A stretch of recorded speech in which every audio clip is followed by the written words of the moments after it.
Reality. If you're like me, you spend every waking moment trying to escape from it. And recently I've discovered something that's better than reality. Video games.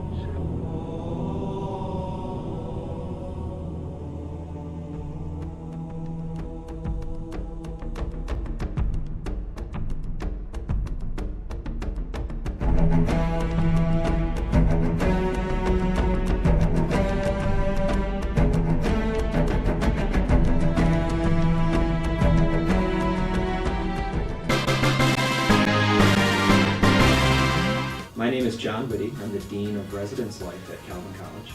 My name is Gerald Longjohn. I'm Dean of Community Life here at Cornerstone University. My name is Sean Holgreave. I'm Associate Director of Residence Life at Central Michigan University.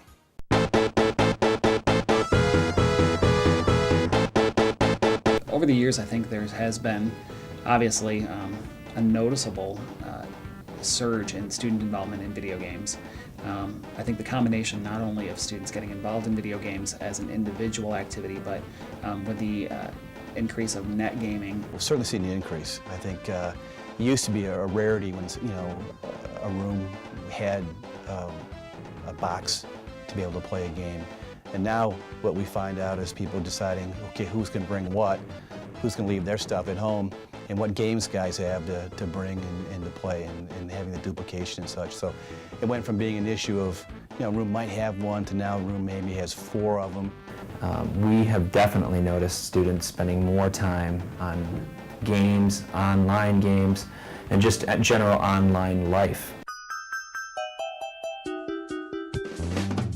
Hi, I'm Calvin Vance. I'm a sophomore at Cornerstone University. Patterson Paul Smith.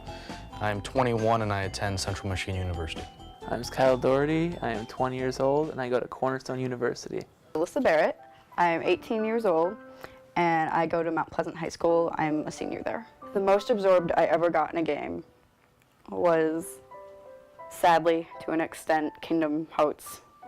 It was the year that my stepdad passed away, and he was in hospice. We had 20 plus people in my house, and they were staying in the house on the front lawn. You couldn't get away from anybody. And everyone was just talking about, Jim's dying, and this and that. And I was like 12, 13 years old. And for a kid to be going through all that, you just need a way to get away. And my cousin brought Kingdom Hearts, and I had a PS2. So I sat up in my room, and I didn't sleep for 3 days. I just played the game, and then when I went to bed, I really couldn't go to bed without crying.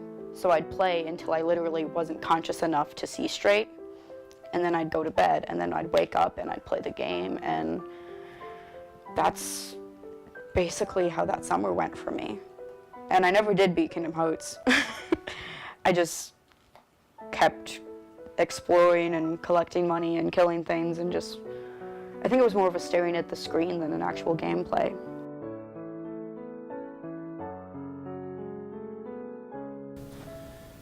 It's a lot like anything. For some students, listening to music just can absorb them. For others, it's just socializing with friends. For others, there's just something addicting about sitting in front of that screen. And I've had that in my own life. I remember playing old Atari 5200 games and Commodore 64. I definitely chose video games because it's an escape.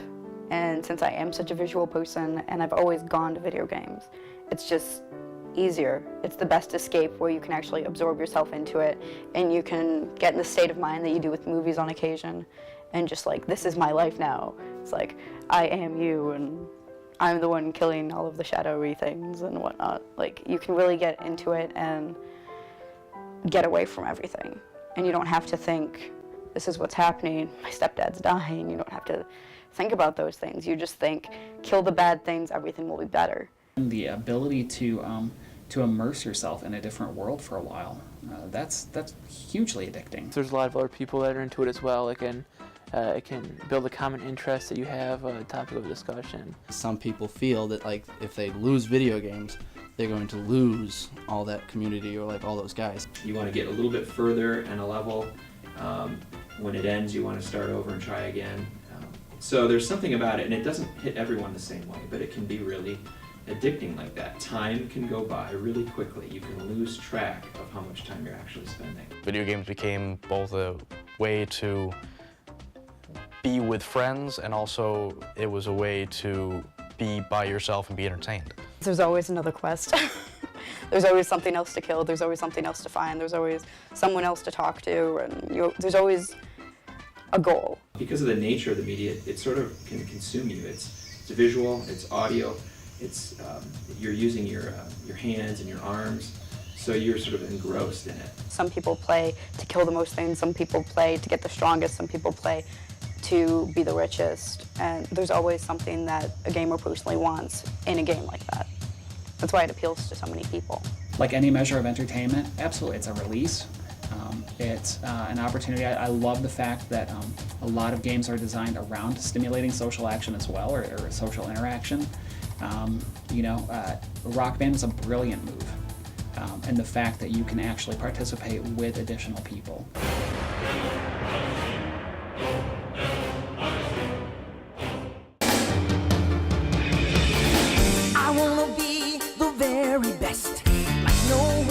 When Halo 2 came out, we literally noticed a drop in classroom attendance. It was almost like there was a green glow coming from the guys' dorm.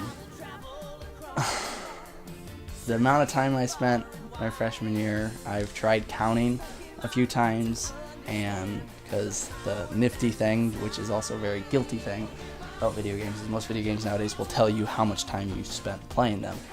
And on all of them, they have like game clocks of like, oh, you've played for this amount of time, you played for this amount of time. And I went through one time and tried counting them up.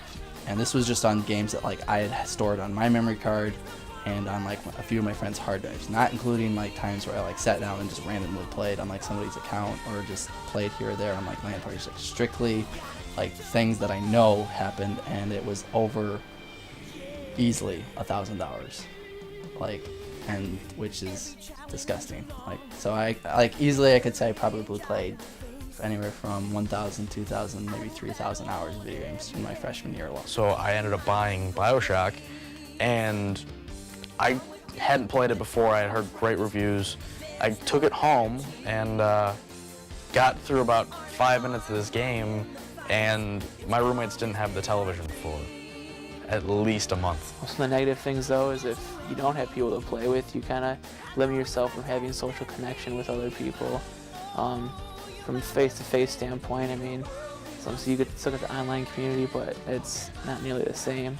I would go to class, go home, play BioShock until school started, then go play BioShock until work started, go to work, get back home from work, and rather than go to sleep, play BioShock.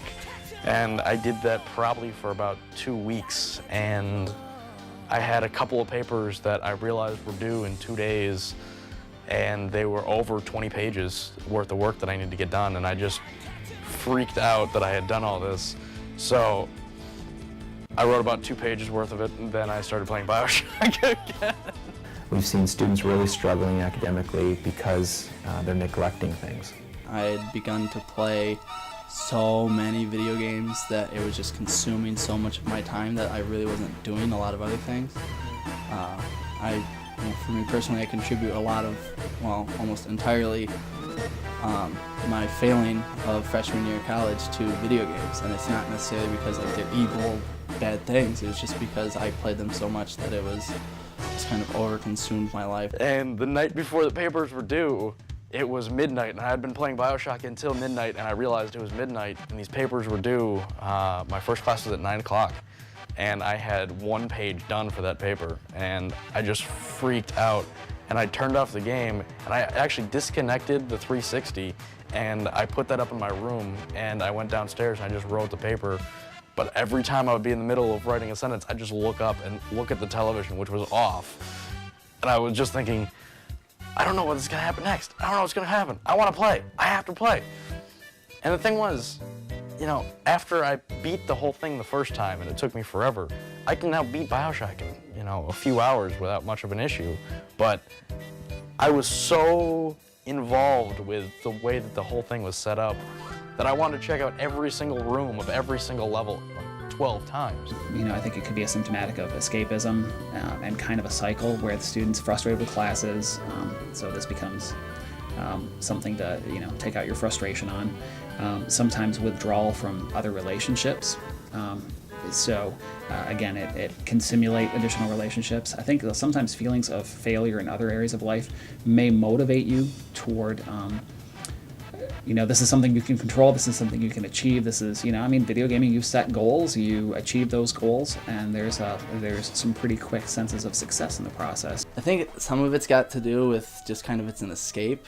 It's kind of like well, I don't feel like doing my homework and being responsible, but I do feel like tearing the heads off of something or shooting something in the face, saving the world. Like, it kind of puts you in this alternate reality of like, I'm in control of this entire situation. And I think a lot of the times in life, like, some people feel out of control and they don't necessarily know where they're going with it, and so an easy escape is to go, well, I know I can go to video games and I can do this, this, and this, and like accomplish this. Whereas in like real life and sometimes school, it's like, well, you know you can do the homework, but you don't know necessarily what the outcome's going to come from.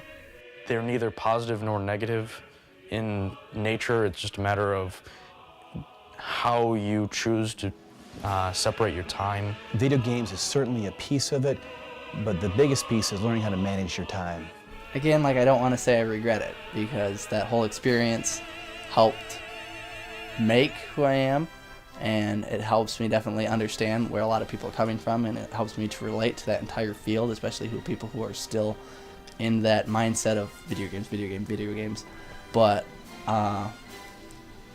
there's a lot more I could have done with that time, and that's the thing. Is like what I think a lot of people miss and don't realize is like the amount of time you play doing video games, watching movies, spending on Facebook, spending online, like just the complete digital lifestyle, which has benefits and it is fun and it is entertaining, but like strictly that's all it is. It's just straight up entertainment for your self-gain. I wanna be the very best, like no one ever was. To catch them is my real test, to train them is my